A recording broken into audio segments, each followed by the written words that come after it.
Extremely sorry to disappoint.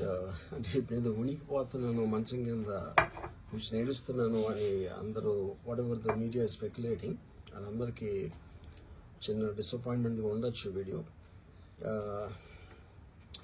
ఇక్కడ point ఏంటంటే, I just want explain the whole concept. ఇప్పుడు నేను ఆల్మోస్ట్ ఒక 1 year బ్యాక్ ఏదో ట్వీట్స్ పెట్టాను అనే ఎలిగేషన్. ఆ ట్వీట్స్ ఎవరో మనోభావాలు దెబ్బతిన్నాయి. ఇక్కడ విచిత్రం ఏంటంటే 1 year బ్యాక్ పెట్టిన ట్వీట్స్ 4 డిఫరెంట్ ప్లేసెస్లో 4 డిఫరెంట్ జ్యూరిస్డిక్షన్స్లో 4కి ఒకే 3-4 రోజుల వ్యవధిలో వాళ్ళ మనోభావాలు దెబ్బతిన్నాయి. వాళ్ళు ఆ పరంగా కంప్లైంట్ ఇవ్వడం, కేసులు పెట్టడం జరిగింది.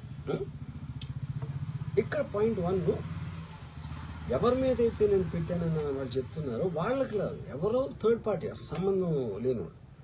సో ఆ కాంటెక్స్ట్లో అసలు ఈ కేసు ఎలాగా, ఈ సెక్షన్స్ ఎలా వర్తిస్తాయి అనేది అప్పుడు ఆబ్వియస్గా నాకు వచ్చే అనుమానం కానీ, నాకు కానీ నా మనుషులు కానీ, ఇది ఒక పర్సిక్యూషన్ చేయటానికి ఒక పద్ధతి ప్రకారం ఉన్న ఎలవబుల్ లాస్ని వాడుతున్నారా, లేకపోతే ఇప్పుడు వరల్డ్ ఓవర్ ఒక ఫినామినా ఏం జరుగుతుందంటే, పొలిటికల్ పార్టీస్ వాళ్ళు they are weaponising the systems of the police. అది అమెరికాలో జరుగుతుంది, యూరోప్లో జరుగుతుంది, ఇక్కడ కూడా జరుగుతుంది.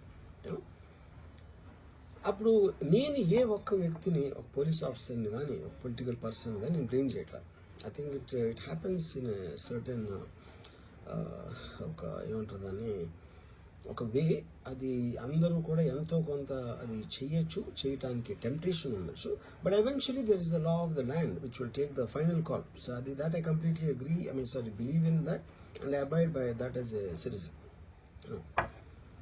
సో ఇప్పుడు ఇక్కడ జరిగింది ఏంటి, నాకు ఒక నోటీస్ వచ్చింది, నేను ఒక రిప్లై ఇచ్చాను, ఫలానా చోట ఫలానా తారీఖు నేను వస్తాను.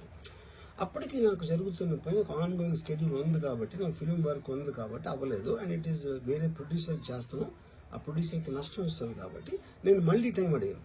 ఇదేంటి కేసు, ఇదేం అర్జెంట్ కేసు అంటే 1 year తర్వాత ట్వీట్ చూసిన అతనికి 1 weekలో అన్నీ అయిపోవాలనేది ఏమన్నా మీనింగ్ ఉంటుంది అసలు దాన్ని? So which basically means it is being done for purposes other than the urgency of the case. ఇది అర్జెన్సీ ఆఫ్ ద కేసు అంటే, మీరు మర్డర్లు ఇన్ని జరిగి సంవత్సరాలు తీసుకుని